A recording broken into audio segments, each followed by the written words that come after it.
হয় এই মুহূৰ্তত মই উপস্থিত আছোঁ তীৰ্থনগৰী হাজোৰ হয়গ্ৰীৱ মাধৱ মন্দিৰৰ বাকৰিত আৰু হয়গ্ৰীৱ মাধৱ মন্দিৰৰ বাকৰিত দেখা পোৱা গৈছে উখল মাখল পৰিৱেশ এক আধ্যাত্মিক পৰিৱেশ বিৰাজ কৰিছে একদম সহযোগী কিছু পৰিৱেশ দেখুৱাব এনেদৰে এক আধ্যাত্মিক পৰিৱেশে বিৰাজ কৰিছে যি এশ 20 বছৰীয়া অক্ষুণ্ণ ৰাখি এনেদৰে হাজো পৰিৱৰ্তন ৰাইজ গৈ অহা উদ্যোগত অনুষ্ঠিত হৈছে যি শোভাযাত্ৰা উলিয়াইছে। হয় আজি পবিত্ৰ দিনটোত মাঘ মাহৰ প্ৰথম দিন আজি এই পবিত্ৰ দিনটোত আমাৰ হাজো পৰিৱৰ্তনৰ পৰা আমি পৰম্পৰাভাৱে ইতিপূৰ্ব দিনৰে পৰা আমাৰ চলি আছে যে আমি হাজো পৰিৱৰ্তন চলাৰ পৰা সকলোৱে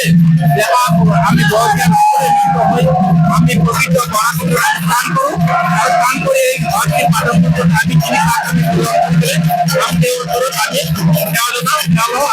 আমি তাৰপিছত আমি আমাৰ চুবুৰীত আহি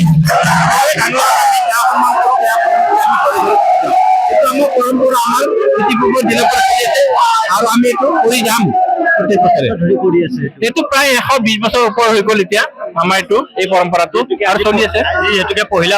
মাঘ বিহু আৰু মাঘৰ প্ৰথমটো দিন আৰু যি সমন্বয় শোভাযাত্ৰা উলিয়াব আৰু খন্তেক সময়ৰ পিছতে হয় এই সমন্বয় শোভাযাত্ৰাত আমাৰো সমৰ্থন আছে কিন্তু আমি সমন্বয় শোভাযাত্ৰাত আমি হেৰি অংশগ্ৰহণ নকৰোঁ কাৰণ কিয় নকৰোঁ আমাৰ তেওঁলোকৰ অংশগ্ৰহণটো দেৰি হৈ যায়। আমি ইয়াতে ৰাতিপুৱাৰে আহি আমি এতিয়া স্নান কৰোঁ স্নান কৰাৰ পিছত আমি ঘৰে ঘৰে যাব লাগিব কাৰণ আমাৰ সকলোৰে মানে ঠাণ্ডা লাগে সেইকাৰণে আমি স্নান কৰি পেলাই আমি ইয়াতে সংগীতান গাই হয়গ্ৰীৱ মাধৱ মন্দিৰত আমি প্ৰদৰ্শন কৰি পেলাই তাত আমি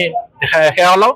আমি ঘৰে ঘৰে গুচি যাওঁ। এই মাধৱ মন্দিৰৰ বাকৰিত আপোনালোকৰ প্ৰদক্ষিণ কৰি ওলাই আহে আগৰ পৰা অন্ত পৰে এইটো আগৰ পৰা আছে আমাৰ পূৰ্বপুৰুষৰ দিনৰ পৰা আছে চলি আছে। কি কয় কেতিয়া অন্ত পৰিব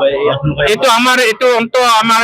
আজি ইয়াতে গোটেই গাঁওখন আমি প্ৰদৰ্শন কৰিম আকৌ গোটেই গাঁওখন প্ৰদৰ্শন কৰি পেলাই আমি সৰুৱে ডাঙৰক আমি সেৱা সন্মান কৰিম তাৰপিছত নামঘৰত আমি প্ৰণাম কৰিম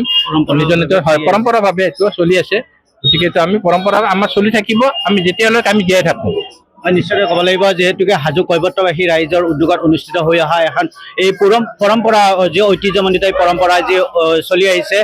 যে জ্যেষ্ঠজনে কনিষ্ঠজনে মিলি এক কনিষ্ঠ জ্যেষ্ঠজনৰ আশীৰ্বাদ লৈ এনেদৰে যি শোভাযাত্ৰাৰে এই মাধৱ মন্দিৰৰ বাকৰিৰ পৰা হাজো কৈৱৰ্ত তোলা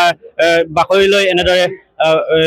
এই শোভাযাত্ৰা অন্ত পৰিব আৰু এই কিছু পৰিৱেশ দেখুৱাৰ বাবে এই পুৱাৰ ভাগৰ এই দৃশ্য হাজো হয়গ্ৰীৱ মাধৱ মন্দিৰৰ পৰা মই কিছু পৰিৱেশ দেখুৱাৰ বাবে আহি উপস্থিত হৈছিলোঁ তীৰ্থনগৰী হাজোৰ পৰা মই মৃদুল মজুমদাৰ, NV24।